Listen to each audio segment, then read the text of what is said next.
దేవుని నామంన మీ అందరికీ నా వందనాలు. ఈరోజు వాక్యం బైబిల్ గ్రంథంలో చదువుకుందాము. ఫిలిప్పీలకు రాసిన పత్రిక 2వ అధ్యాయం 21వ వచనం. అందరూ తమ సొంత కార్యములనే చూచున్నారు గాని యేసుక్రీస్తు కార్యమును చూడరు. ఈ వాక్యంలో చూసుకున్నట్లయితే మనం నిజముగా దేవుని కార్యము చేయుచున్నామా లేదా అనేది మనం పరీక్షించుకోవాలి.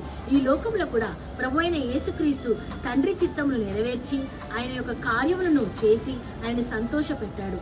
అలాగనే శిష్యులు కూడా దేవుని యొక్క కార్యము కొరకు తమ సొంత ప్రాణాలను కూడా వాళ్ళు ఆలోచించకుండా దేవుని యొక్క కార్యము చేసి దేవుణ్ణి సంతోష పెట్టారు.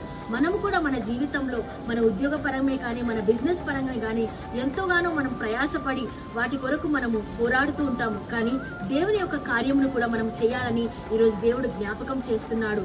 కనుక ఆయన కార్యములను మనం నెరవేర్చాలి.